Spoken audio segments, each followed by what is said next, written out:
जब कोई student 10th class या 12th क्लास में फेल हो जाता है तो लोग कहते हैं कि ओपन स्कूलिंग से 10th और 12th पास कर लो। मगर जब ओपन स्कूलिंग सिस्टम ही बच्चों को फेल करने में नियमित बोर्ड से आगे हो तो बच्चे फिर कहाँ जाएंगे। शिक्षा मंत्रालय की ओर से जारी आंकड़ों से पता चलता है कि पिछले साल यानी 2024 में ओपन स्कूलिंग बोर्ड से करीब 45% जो बच्चे थे वो फेल हो गए।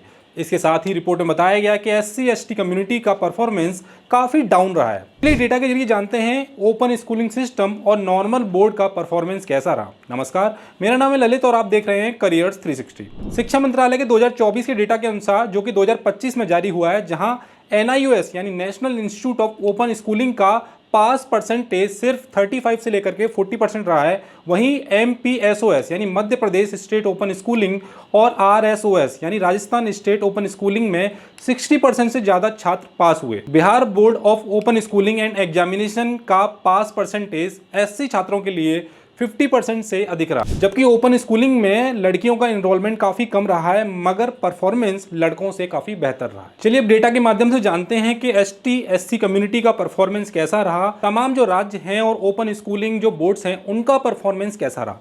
मेरे पीछे आप एक चार्ट दे सकते हैं, इसमें open schooling versus regular school boards का परफॉर्मेंस डेटा वाइज बताया गया है। अगर इसमें open schooling versus regular schooling boards की बात करूं तो 10th क्लास में 2024 में 1,44,55,470 जो छात्र थे वो शामिल हुए थे। इसका जो परसेंटेज है वो 71.48% है। अगर इसकी ओपन बोर्ड की बात करूं तो करीब 6,25,157 छात्र इसमें शामिल हुए थे, मगर इसका परसेंटेज जो था वो 55% था। यहीं अगर 10th क्लास का देखें तो 71 था, यहाँ 55% है, यानी 15% का हमें यहाँ पे डाउन ट्रेंड देखने को मिलता है। अगर 12th क्लास की बात करूँ तो 1,12,77,170 छात्र शामिल हुए थे और पास जो परसेंटेज है वो है 80%, यानी 80% छात्र थे वो जो पास हो गए थे। वहीं अगर ओपन स्कूलिंग की बात करूँ तो करीब 5,90,938 छात्र इसमें शामिल हुए थे, मगर पास का जो परसेंटेज है वो 57% है। यानी अन्य बोर्डों की बात करूं तो 80% जो स्टूडेंट थे वो पास हुए थे। चलिए अब SC कम्युनिटी का डेटा देखते हैं और जानते हैं कि डिफरेंट बोर्ड्स में SC कम्युनिटी का परफॉर्मेंस कैसा रहा है और ओपन स्कूलिंग में SC कम्युनिटी का परफॉर्मेंस कैसा रहा है। तो अगर बात करूं राजस्थान ओपन स्कूलिंग की तो यहाँ पे हमें क्या देखने को मिलता है, यहाँ पे देखने को मिलता है कि करीब 63% जो स्टूडेंट थे वो पास हुए थे और 15,985 जो स्टूडेंट थे वो एनरोल हुए थे। वहीं हरियाणा ओपन स्कूलिंग की बात करूं तो 8,764 जो स्टूडेंट थे वो एनरोल हुए थे और पास का जो परसेंटेज है वो 61% है, यानी करीब 40% यहाँ पे स्टूडेंट फेल हो गए थे। बात करूं बिहार बोर्ड की तो बिहार बोर्ड में 4,715 स्टूडेंट एनरोल हुए थे, मगर पास जो परसेंटेज है वो 57% है। अब बात करूं मध्य प्रदेश बोर्ड के ओपन स्कूलिंग बोर्ड की तो यहाँ पे पास परसेंटेज जो है वो 55% है और 14,485 जो स्टूडेंट हैं वो एनरोल हुए थे।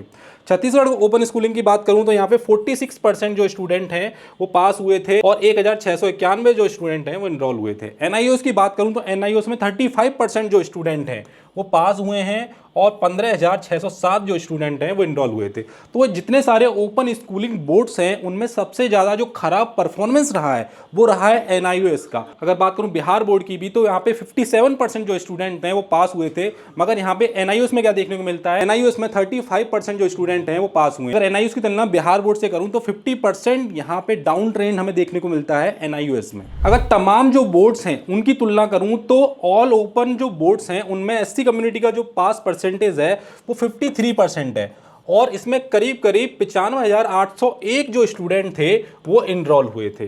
तो जितने सारे ओपन स्कूलिंग बोर्ड्स हैं इंडिया में वहाँ पे करीब 47% जो स्टूडेंट हैं वो फेल हो जाते हैं, यानी ये डेटा बहुत बड़ा है, चौंकाने वाला है।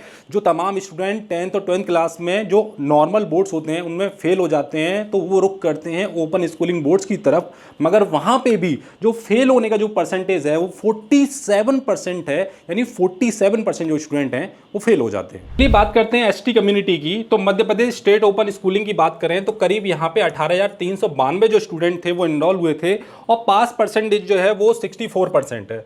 अगर बात करूं राजस्थान की तो 13,120 जो स्टूडेंट हैं वो ओपन स्कूलिंग में एनरोल हुए थे और यहाँ पे जो पास परसेंटेज है वो 61% है।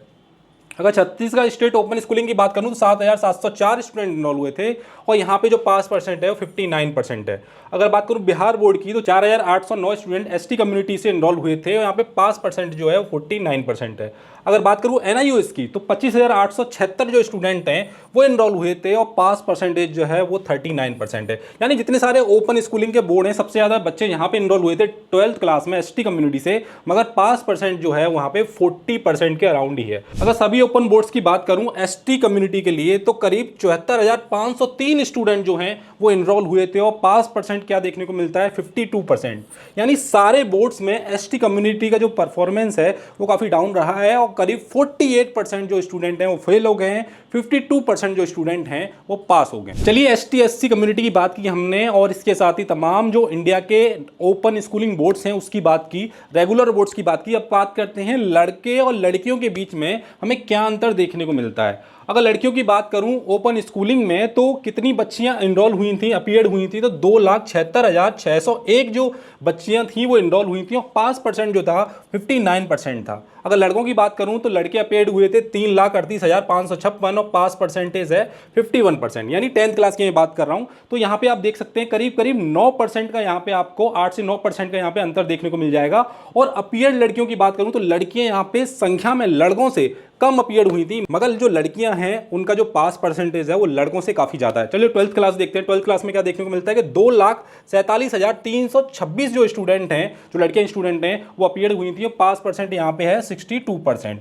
वहीं लड़कों की बात करूं तो लड़के अपीयर्ड हुए थे 3,43,612 जो स्टूडेंट हैं वो अपीयर्ड हुए थे और पास परसेंट जो है 53% है। तो यहाँ पे भी आपको क्या देखने को मिलेगा, यहाँ पे भी करीब 9% जो स्टूडेंट हैं, जो लड़कियां स्टूडेंट हैं वो लड़कों से ज्यादा परसेंटेज में पास हुई थी।